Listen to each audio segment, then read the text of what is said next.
I have a pinball machine here. I have a very rare pinball machine here that my father-in-law gave me, and it's an old electromagnetic one. Breaks down constantly, real pain in the ass. But the sound and the ka-chunk and the feel, Dorn and I were talking about it a little while ago, is just, there's something about the sound of like a slot machine or a pinball machine that just can't be beat. Right. And I like it. Cool. Yeah, very cool. And that wasn't your Christmas present or Hanukkah present. Sorry. No, that was a free-to-play game, dude. Oh, you think my wife knows that's No, even I'm on talking my about your console? electromagnetic pinball machine, dummy. No. This was when my father-in-law moved down south 2 years ago. He had he retired and he was like, I'm gonna start investing in the things that like I want for my house. And I used to love pinball, and I was like, yeah, I like pinball. And so he and I were talking, and he's like, I didn't know you like pinball, and I was like, yeah, I like all games. Like that's my kind of my bag. And he went to the pinball arcade, and he bought 2 machines that he had always wanted since like he had first played them as a kid. And then there was a third one there, and the guy's just like, he's like, I want to unload it. It's really rare. And my father-in-law's like, all right, I got disposable income. Let's go. So he picked it up, and it's like there's only 24 of these left in existence. We think no one's really sure, and it's beautiful, but it's fun to play. But owning a pinball machine is a royal pain in the ass, especially older ones. I've learned a lot about electromagnetic devices. But yeah, Against your will. stuff's dude, that thing breaks down like every other week. When it works, it's like awesome. But just again, the sound and all that stuff, man, is great. I like that stuff. Did you post the yes you did? Haha.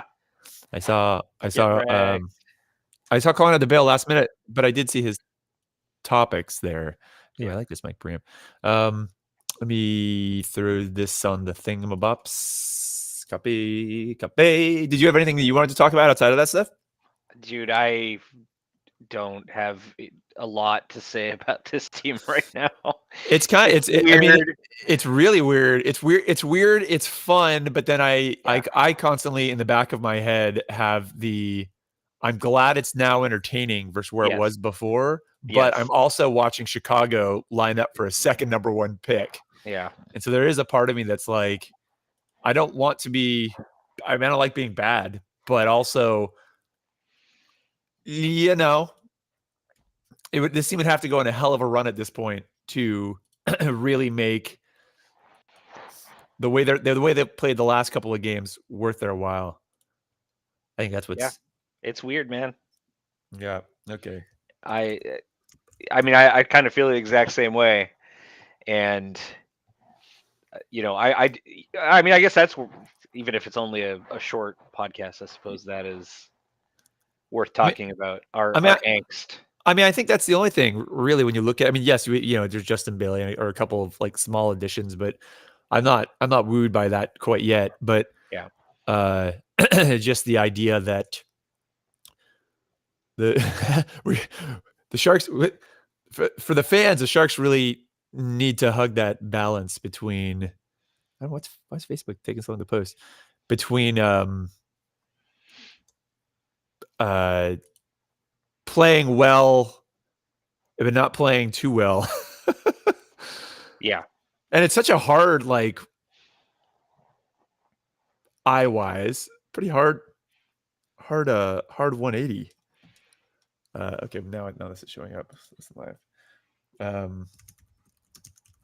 I mean, we talked about that a little bit last podcast, but still, like, it's pretty. No, I don't care. Continue. Publish original post. Jesus Christ, Facebook's making it like harder, and Twitter too. Thank God. For me, I don't like Twitter. Oh look, it popped up. Listen live, and it did. God damn it! Hold on one sec. The fuck is going on? This is scintillating radio. Oh my God! All these effing fucking software companies thinking they need to change stuff for the sake of changing stuff drives me nuts. But Alex, they surely focus grouped it. Yeah, I'm sure. And they were surely had nothing to do with confirmation bias whatsoever. 2 thumbs way up. Outlook and Teams just changed all their crap on my work laptop, and I'm like, guys, come on, man. No one, there's no way anyone was like, I really wish you take this thing that's been in the same spot for 20 years and put it over here for no reason. It was me. I know. I was the guy. I said, you should move this because it will annoy Alex. You're all, you And know what? They're like, who the fuck is Alex? And you're like, exactly. Don't worry about that. It's not for you. It's not for you to know. It's not for you to know. Okay, hold on. Let me get one more thing up. Continue. Yes, there we go. San Jose Sharks. Recent. Where's the God damn it. Sorry. I was totally on top of this, and then you showed up, and now you got me all flustered. How's it my fault? How's it not your fault? Okay, let's recall your assignments, signings. Where are the transactions on have I lost my what's it called? Cap Friendly? Yeah. If you go to the Sharks main page. I did that, okay. Yeah. And then there is a I see it. Trade history, but that doesn't really. Yep, I see it. I don't think that covers everything you're looking for it to cover. No, that's fine. That's fine. All right, you ready to do this? Yes. Episode it's 207 again? I feel like we keep doing 207 over and over again. Am I crazy? It's not again. Hold on. I can tell you for sure. The last episode we posted was 206. On December 4th, so that's eat a peener. Dirty liar. All right, here we go. Yeah, no, we haven't doubled up. This is the first time we're doing 207. Okay, I believe Stop being crazy. I will. I feel like my voice sounds better. It's a little crispier with this preamp. I like it. Your voice sounds like your voice, man. I know. Doesn't it always, though? I'm in the middle of recording this album, which is why I saved the vocals. I was ready for this new microphone and the new microphone to show up. And now I'm looking at it like, well, do I just buy it? Because it's going to be it's my money anyway. It's coming out of the same pool of money. These are marriage things, folks. The answer is, should you buy it? The answer is yes. It's always yes, Alex. I know. Well, you know what? I got to get around this. I've got this really stupid research decision paralysis when it comes to spending small quantities of money. Right. If you hit me up and you're like, hey man, we're going on a $3,000 vacation, what's another $1,000? I'm like, nothing. But if you come around and you're like, hey man, extra $50, I'm like, let me research the shit out of that. You gotta make sure I'm spending that $50 right. God damn it. This makes more than $50 anyway. Okay, here we go. Hello and welcome to Circling the Cup, San Jose Sharks podcast, episode number 207. Woo-wee, those Sharks. Who are they? I'm not sure. Are you sure, Ben? Probably not. We're going to talk about that on this podcast. As you can probably hear from my voice, although with the new preamp, I'm Alex. That's already flubbing up the intro. And of course, with me is the honorable Ben. What's up, Ben? I really am not that honorable. I know, but you know what I've been saying for how long have we been doing this podcast? 8 years now? Yes. Probably. Yes. So I've been saying it since I think then, and consistency is the key. Honorable then either. I know, but you know what? There's just something. I think it's because you have glasses. You just seem like if you put on a black smock or a muumuu, you might look like a judge behind that seat. What is happening? If you haven't been able to tell here on this crazy Bay Area rainy Sunday morning, I'm sure it's always rainy up by you, Ben. Yeah. Colin is not here from Sweden. I mean, well, he's in Sweden, but he's not here. But that's okay because Ben and I wanted to chat anyway because this Shark season, huh, folks? Boy, I tell you what. One thing I'm really happy about is to not be in the same category. What is it? The Detroit Pistons, right? I don't watch a ton of NBA where they're just consistently losing. And for a while there, it was like the Pistons and the Sharks. And I was like, no, Sharks are winning now. Sharks are actually doing some winning. This has been a pretty, we've had some pretty far pendulum swings, not necessarily in terms of all the underlying stats, right, but just in terms of how the San Jose, yeah, right. It's just how the San Jose Sharks are doing. Because if you remember, they were beyond embarrassing in October.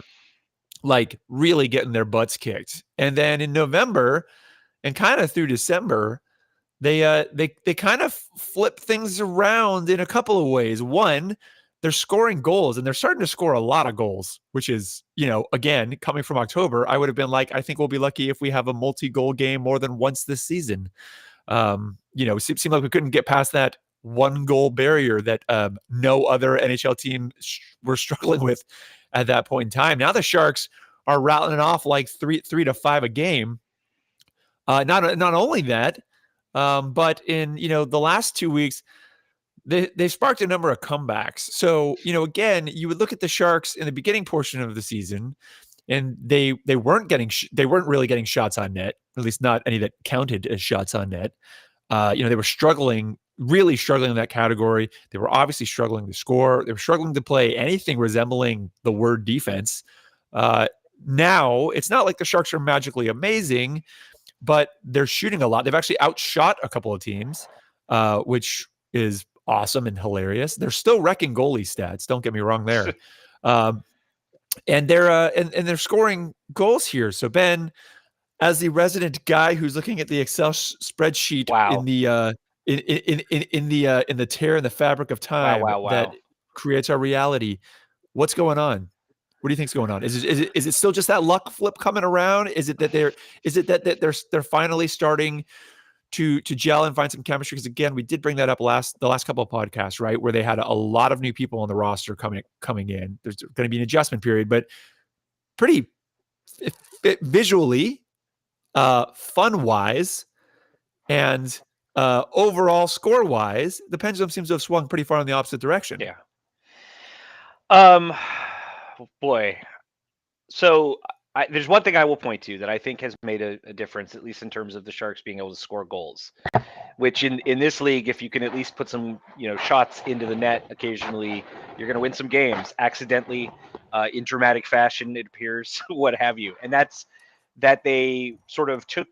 So the thing that was frustrating me early in the year is that they were playing a bunch of really slow, bad defensemen together. Right.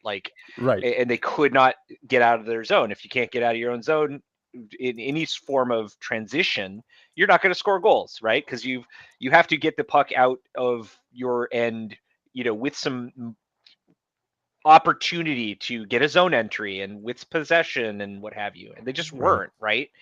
And also I think they were getting unlucky, a little bit in the early going too. And I think maybe there's something to be said for the forward lines getting some chemistry. All of that is, I think, maybe a small contributor. But I think the main thing is that they're not getting stuck in their own zone nearly as much. Now, that doesn't mean they're suppressing shots.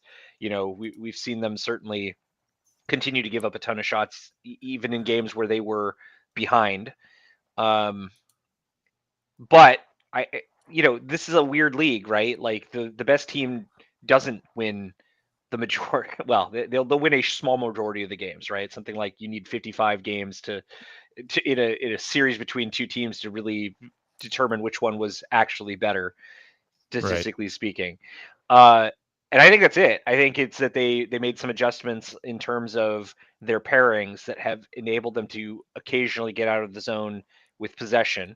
And they're better players that they've subbed in, the more mobile guys like Addison and Thrun as he's getting opportunities, etc.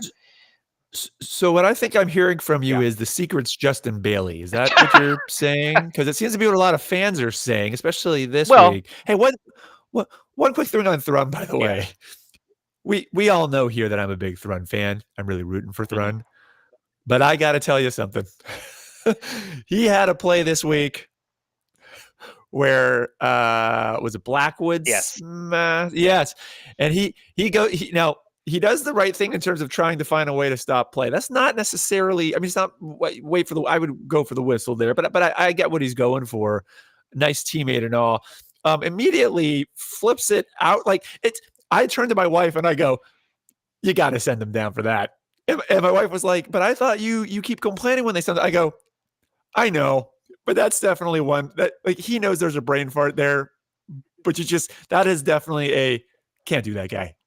I take a 1 game breather. Take a 1 game breather. I disagree on the punishment. It's a heat of the moment thing, and something freak has gone on. That is a bad heat of the moment Whatever, call, though. man. That's bad decision making. You have bad, far worse defensemen launching the puck over the glass at other times. Just fucking let it go, man. But I know, but that one was, you have to admit, that one was just so egregious. Like watching it, I was like, oh no. You could probably hear every Sharks fan do a forehead slap with their hand at the same time on that one.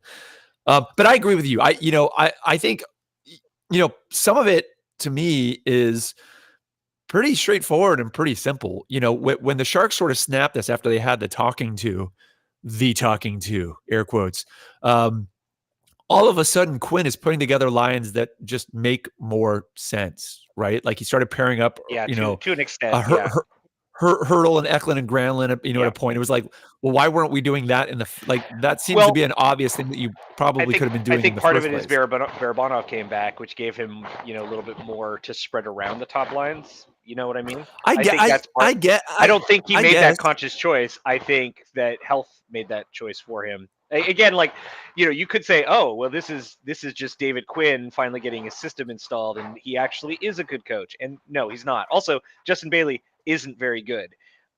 He's fast, but and he's lucky, but his underlying stats are garbage. So I'm just gonna break people's hearts on that. Temper that down as you like to do. Yeah, I agree, and I agree. I do think some injuries obviously did come into play, but I still see. So you're talking about Quinn, good coach, not good coach, right? So this is where my argument would still remain in the not doing wonderfully category, is that things weren't working, but they kept trying to force it anyway. And yeah, you can look at it from the perspective, well, a bunch of guys are hurt. Well, a bunch of guys are hurt. This is the opportunity to really give other guys looks who deserve it. And not necessarily by saying, hey, Eklund, you're the only person on a line. Good luck. That's not really the same thing. You know what I mean? At the end of the day, now, the defensive pairings and adjustments and little things like that, they're much better. Now, is this team, in my mind, a playoff team? No, not at all. And I think the one thing I would caution here is, we were talking about this sort of in the pre-conversation for the podcast. We do that sometimes. I love this. I kind of love this season. The reason I love this season is it's pretty bonkers. I went from feeling embarrassed to be a fan, which I rarely feel, to literally checking in every day and watching, every second and having massive text storms back and forth with other fans, because I couldn't believe the comebacks. I couldn't believe some of what was going on. So it's gone from a really not entertaining, straight up, I don't care if the Sharks, well, I prefer the Sharks to win. In general, I don't care whether the Sharks win or lose. I'll watch the Sharks. But this October was really hard for me. It was one of the first times where I was like, I'm not going to give up on the team, but I really don't know if I'm going to watch many games this season. We might have to have a conversation about whether or not we pod type situation. To now I'm watching it and I'm thoroughly entertained, but there's a con to that. And the con to that is, right now, because of the Sharks playing better the way they've been playing, and by the way, they do have an easier back half of the season than they do front half, coincidentally. Now teams like Chicago are in prime position to have a second number one pick. So here's the thing. You want the team to be entertaining, because that's ultimately, we're here for the entertainment. You want the team to play well enough so that players can develop good habits and develop, right? You don't want to be sitting where we were in October, where players were playing horrible defense, and you don't want that getting ingrained in things. But at the same time, the Sharks are pretty far removed realistically from a playoff spot. Even if they were to make a, let's just say, miracle push to get in, do they have what it takes to go all the way to the Cup final? I would say no, and not because. That is a frighteningly laughable thing to be. I know, I know, but there are a lot of people that and we've said it before. Sometimes just get to the playoffs and things shift and whatever. Yeah. But I do not, for a second. There have been teams the last couple of years where I'm like, get to the playoffs. I don't think they'll win, but they might be able to sneak by around or make some noise. I don't think this team has that ability right now, which is not what they're built for anyway. So ideally, the Sharks continue to play well, but they continue to lose in regulation, right? They continue to score. They get those numbers up. They start playing better as a team, but they don't get over the hump. And it's a weird thing to root for, but you're rooting for that entertainment, but not to cost you, because the Sharks are, make no mistake, still very much in the beginning of this rebuild, right? Guys like Granlund, Hoffman, whether Duclair, whether you like them or not, they are not the long-term future of the team. I could see Duclair maybe sticking around in some capacity, but they are not, right? Yeah. So the Sharks do need to still be in a position to get good draft picks. And you got to remember, last year's draft was pretty good for us. So, right, and newer org with a little bit more time. So we don't really know where the future is going to be with drafting. But historically speaking, yeah, Sharks on that front.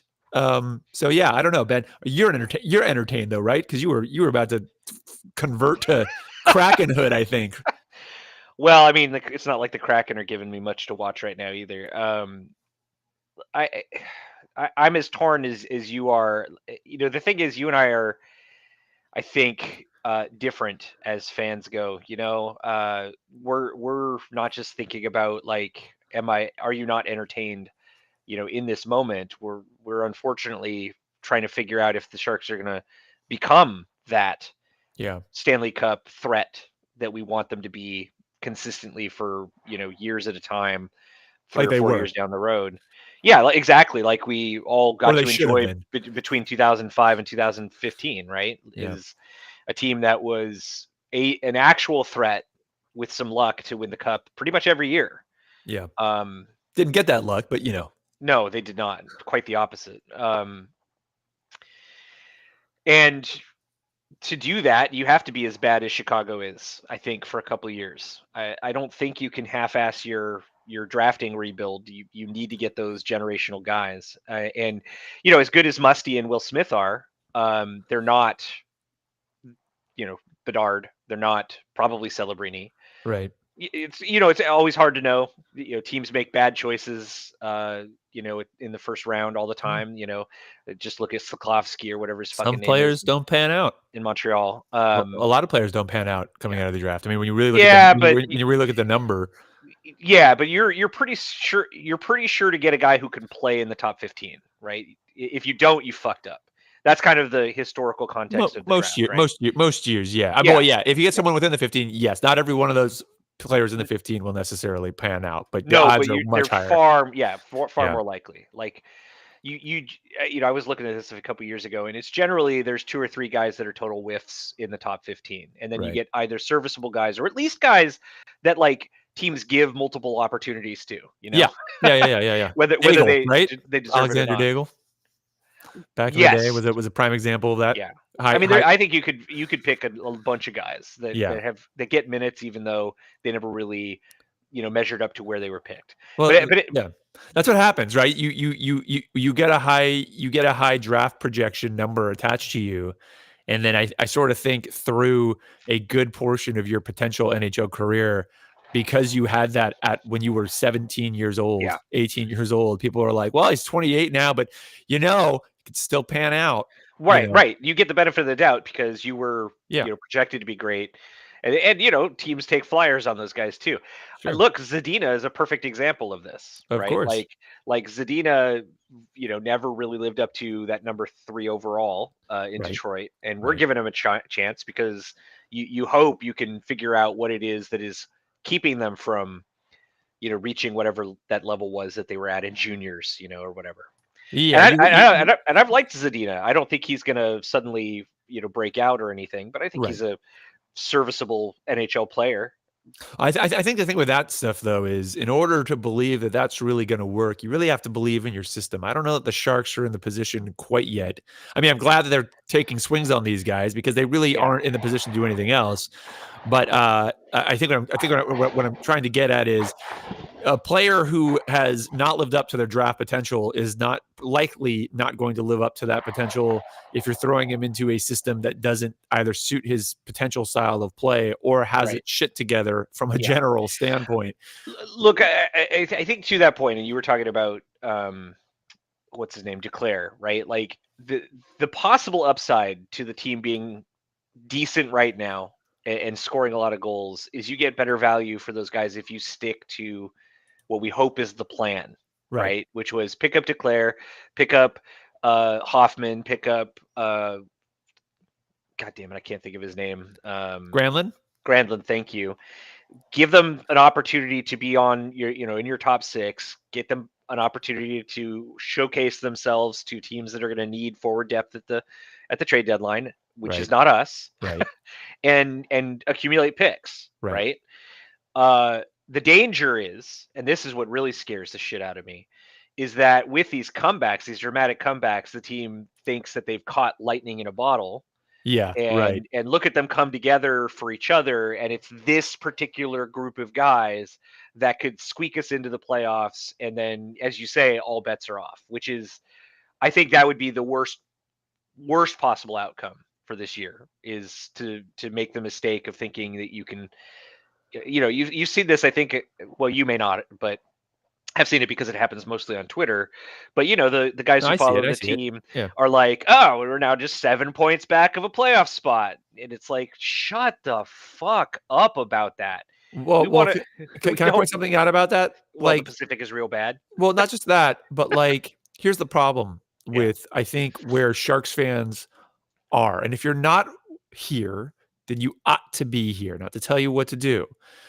The Sharks squeaking in and getting into the playoffs might seem nice, but if it prevents them from doing so for the next couple of seasons, then that's not really a trade I would be making right now. I would much rather the Sharks. Yeah, I would much rather the Sharks miss the playoffs but continue to develop and then make 10 in a row than what this would be. Because that lightning in the bottle, I like the way you phrased it, because that would literally be lightning in a bottle. And the thing with lightning in a bottle is it isn't persistent.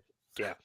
It's that you caught the wave at the right time, but that wave ends. So, them getting in, them making a push. And look, I'm not saying God, I hope they don't, I don't want them to sit around and be miserable and lose, but I think just rooting for the playoff. You don't have to root against the Sharks doing well. I think that's the thing I'm trying to get at here.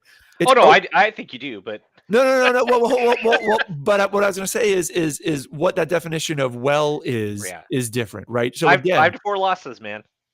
Absolutely, 5 to 4 losses, pretty sound defense.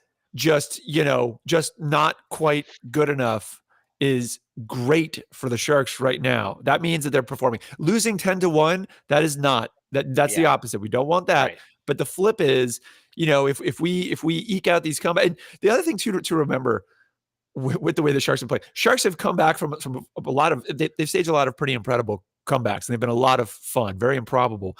The thing is that is not going to occur in the playoffs. You're not gonna get into a 4-game series just to start. You're not going to come down from 4, probably a game in a row, let alone, 2 or 3. So unless you're coming at it from a perspective of you can just outright win these games and set the tone from the beginning, no one goes into the playoffs and wins by catching up every single game in every single series. No way. So root for the Sharks to be happy and fun and engaged. I think that's the other thing, Ben, that I'm noticing that I love. I love watching Duclair when anyone scores a goal. Yeah. You can tell that they are playing for each other now, which I know sounds like a weird cliche, but they are. They especially compared to where they were. So you want that joy. Take all the joy you can get, but don't focus on the Sharks becoming a playoff team this year, because even if they do, they're not built to last on that. Yeah. And also that'll cap. Sorry, but that'll cap what you were just talking about with the trades. Because if the Sharks look like they're going to make the playoffs, it's tougher for the organization to be like, hey fans, we know that you got your hopes up here, but we're trading away all these guys anyway. That trade deadline. You want the Sharks to be active this trade deadline. Yeah. I mean, the right call is still to do it and be like, this is not our year, guys. I'm sorry. This is why I picked these guys up. They were to flip for picks because we're trying to build a dynasty. We had some fun times though, right, guys? Yeah, there was some fun games, right? Well, here's the thing. So the best player on the ice over the last, I don't know, half of a month has been exactly who we would want to be the best player on the ice, which is fucking William Eklund. Yeah. So I'm getting what I want out of this season, no matter what happens, which is proof that Eklund is actually what we all hoped he would be when he was picked at 7, 8, 9. I don't remember what number it was, but it's not a number you get a surefire NHLer, surefire like top 6 guy necessarily. Right. Right. And he's been great. And he gets better and better, which is so exactly good. what we want. Yeah. I mean, I think as you say, it helps that he's actually getting to play on a line that doesn't suck and play with guys who can pass and shoot, which he wasn't getting an opportunity to do. But even that said, like when you look at the underlying numbers, he and Barabanov are basically carrying this team right now. Weirdly. And then it's on the back end, it's Thrun and Addison that are doing the best at pushing the puck forward. Like we said, it turns out young mobile guys, even if they make stupid mistakes, Alex, look, there is are better overall for the team. I'm just saying you got to sit him on that one. There's a line there where you got to be like, I just need to acknowledge I would be put in jail if I didn't put you on the bench for at least a shift here after that one. We both know I don't want, it's like, because we both have kids, right? It's one of those things where you're like, look, I know you did something wrong, but I still have to ground you anyway, kind of a situation. I'm not saying hold him down though, but I agree that, and that's the thing too, is even when you look at Eklund, right? Like the Oregon is going to pretend like he's where he is right now because they seasoned him well below. Yeah, right. That's really not what it is at all. They've been giving him more opportunities and they've been putting him. Yeah. I think it's 3 things. One is they've been giving him more time on ice. 2, I think they've been pairing him with people that make more sense for him to play with than expecting him to be able to carry everything. Right. And then 3, when we picked up Eklund is a playmaker. Yep. That is what he is. The Sharks have really, really, really in his development, they've been very upfront about this.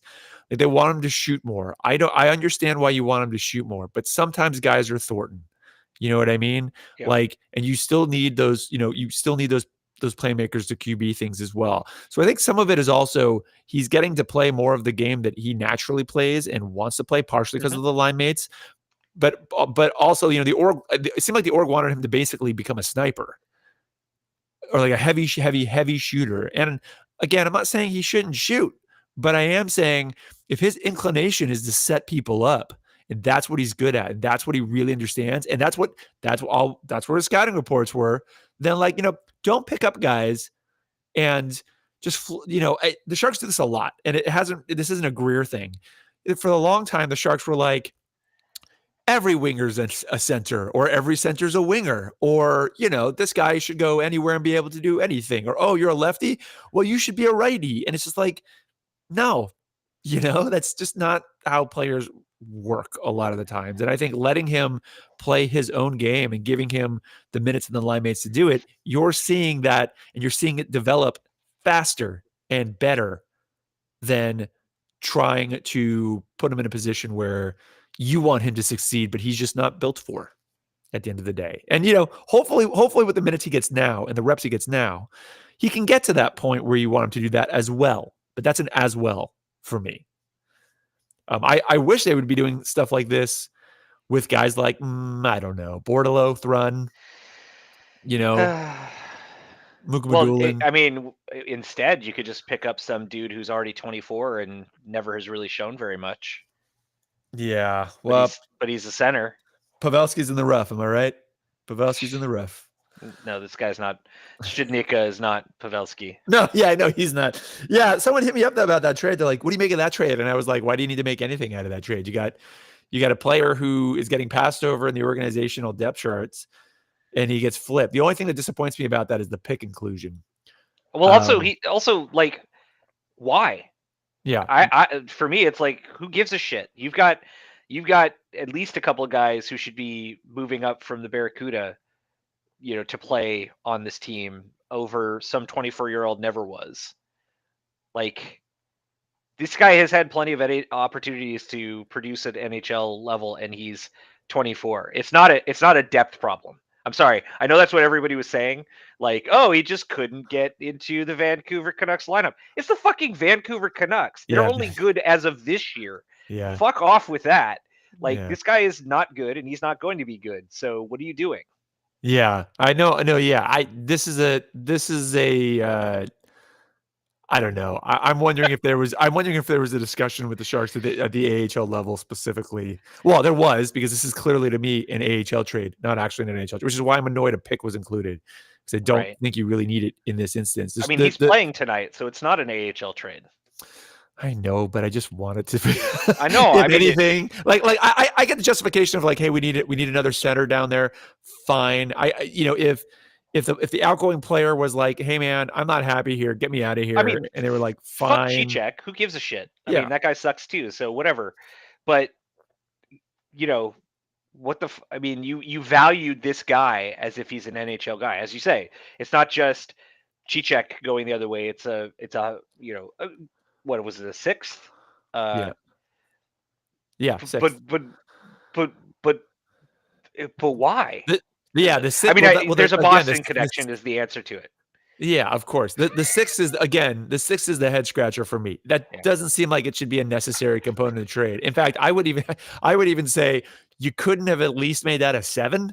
I don't like what specifically warrants. I don't know. Whatever. We got some games, Ben, here. So we got some games here from this week. I'll breeze through last week because I don't think we were able to pod last week. The Sharks lost on Sunday 6-5. Close one though. They had 2 crazy comebacks, won both in overtime. One against the Islanders 5-4, and one against the Red Wings 6-5. Then they played what was a hell of a fun game. You got to love that rivalry game too. Still lost in a shootout, but it was close and interesting, to the Vegas Golden Knights on last Sunday. Yep. And then Tuesday they beat. They really frustrated the Winnipeg Jets. Won that 2-1. And then they lost in an NHL franchise. It shouldn't be an NFL franchise anymore, as far as I'm concerned, against the Arizona Coyotes, 1-0. In those wins that I just breezed through way too fast. So Vegas, the Sharks opened scoring with a goal from Ben's favorite, Mario Ferraro, who my son is missing his front teeth just like him. So he's actually my least favorite Mario Ferraro. Uh-oh. Mario Ferraro's, then in the second period, Vegas would come back by scoring 2 goals. Then they would score a third goal. And at that point, you'd be right in thinking, oh, well, Vegas was always probably going to be in this. But the Sharks continued to outshoot them, which I thought was really interesting because Vegas is a good team. And then Hoffman scores, and then Marchessault scores. Then Addison and Hoffman score, and then it goes all the way into a shootout. And I mean, that's really the shootout was the story. The Sharks didn't really score in there at all. Any thoughts on that game in particular, other than again being surprised likely at the Sharks' play in that and the shots on goal? I mean, stop going to OT. That's my. I've soured on the, not that I was always okay with ties. Bad. I don't like it. When did you ever think it was good? I think I like the novelty of it. The first, so I was always a fan that again was like, I don't mind. I watch soccer, so I don't care about ties. For me, it's like I look at things in a very objective manner sometimes, where it's like people are like, how can you like ties? And I go, well, the rule is whoever has the most goals when time runs out wins. And if no team has more goals when time runs out, then no one wins. Like, it's not that complicated, guys.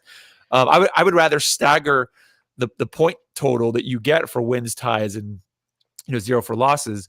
But I think when the shootout first came up, because the shootout was so fun, and it's always fun watching it in the NHL. It used to be, at least before it became cheesy. The skills competition was so rare. I think the first season I was kind of like, oh, this is kind of neat. Now, I don't love it for deciding games, but it's still kind of fun. But now, like, I don't know. I've yet to really watch a game in the last couple of years and felt like the players seem like they're really trying in the shootout. And I know, I'm sure they are. It just doesn't have that energy, right, at all. Yeah, and also 3-on-3 is pretty fun. So I'd much rather have overtime is great. I'd much rather have 5 more minutes of that than do 5 more minutes of that and then just end it in a tie. If the argument is it's too hard to maintain that, which I don't agree with, then I would say, then you know what you do? You do a freaking countdown. Go 5 minutes, 5-on-5, and then swap to 4-on-4 and drop down, and let's get it down to 1-on-1.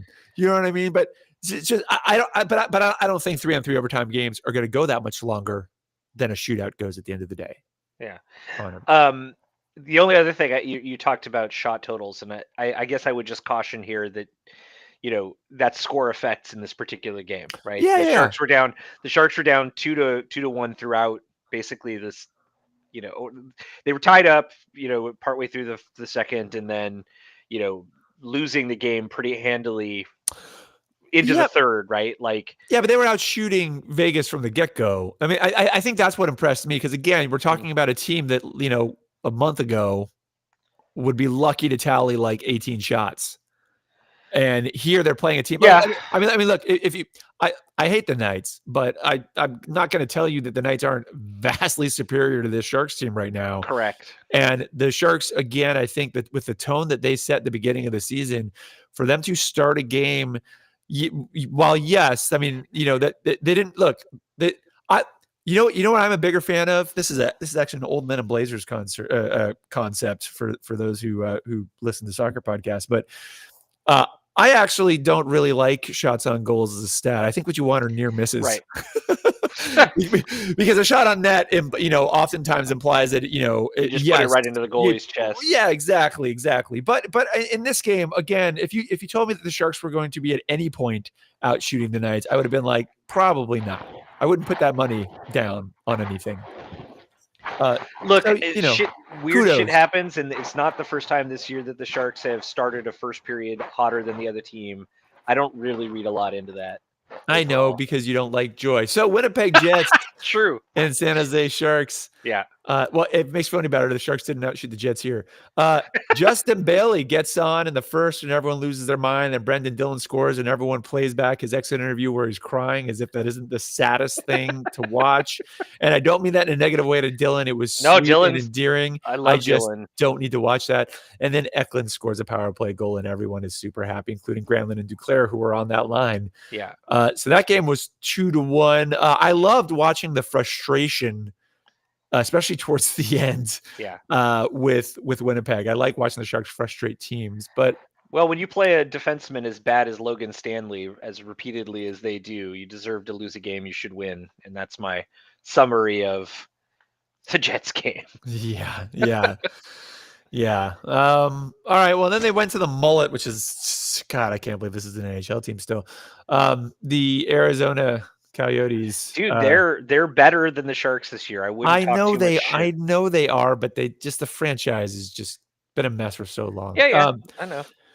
And if you're wondering who scored for the Sharks, no one. It was a 1-0. Actually, two players scored for the Sharks. Right, but they don't count because the NHL is the NHL. I think those were both, called back legitimately personally. So yeah, there are a lot of angry fans, but they'll get angry about anything. Well, I mean, it sucks, right? Like the whole idea of a goal being called back, it sucks. But every sport has this sort of thing. Like you've got offside calls in football, real football. You've got any number of things that a flag could take away in NFL football, right? Like it just happens. It took me a second to try to figure out which football you were considering. I was like, I think he means the soccer one, but I do mean the real football as opposed to handball, which I love. By the way, I love handball, but it's not football. Yes. Anyway, you've just pissed off a lot of people. It sucks. But it happens in every sport. So fucking get over it. Like, yeah, it turns out if you cheat, you don't get to have a goal. Yeah. Well, look, that's where the Sharks have ended up this week. Who are your 3 stars this week, you think, Ben? Well, I think it was Kakinen who got an assist in one of these games, so I'm going to give him my 3rd star for getting an assist. Good job, buddy. If it was Blackwood, then I mean Blackwood, obviously. I guess I'll give 2nd star to Justin Bailey, even though he's not good, but he's getting lucky and he plays hard, which is really all, getting lucky and playing hard is all you need to do to get into the top 6 of the San Jose Sharks. And 1st star, William Eklund, done. Yeah, I'm gonna give my 3rd star to Bailey again. Not that I think Bailey's playing stellar, but he got his first goal as a Shark, so I got to give it to him. Now you might be like, how come you're not giving Ferraro? He got his first goal of the season. Not the same thing, folks. My 2nd star is going to go to. I got to be honest with you. It's it's kind of Duclair. It's kind of a tie between Duclair and Granlund. You know, Granlund's figuring out how to be the right setup guy at the right time, which is really good. And I honestly think, you know, you hear it. I know you don't watch a lot of the post game stuff, but the players really rave about Duclair. Duclair's he seems like a real cool dude. The mentorship he provides, and you can just feel it. And again, when you're talking about a losing season, you're talking about a season of development. That's when you do need those types of guys, those mentors. Also, I want to give a honorary second star to Joe Thornton and Aaron Dell, who were helping Couture start to play again and get back. You know, obviously that's Jumbo's working with the organization, but in general, I just to see that I thought was really cool. Do we have any idea of what the injury is that has been keeping Couture out? No. So there was the interview where Couture kind of made it sound like he wasn't sure if he'd be able to come back. The speculation for a long time has been a groin injury, right? And that would make a lot of sense because groin injuries in hockey are extremely difficult to bounce back from. They're very temperamental.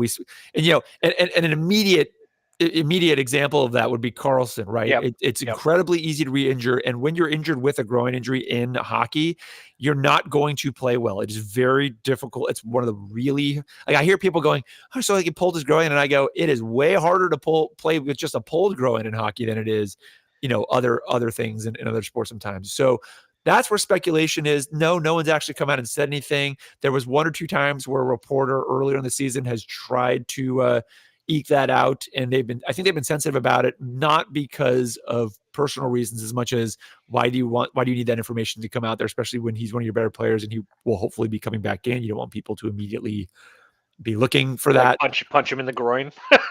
That's hockey for you, right? A little bit. Yeah, but no, they haven't outright said, but okay. I didn't think so. I just wanted to make sure I hadn't missed something like super obvious. No, and for him, like I obviously the comments he made, without getting the proper full context or being there, definitely made it sound like it was a more concern than we've been led on, and I certainly hope that isn't the case. But anyway, my first star is Eklund. That's he's my first one.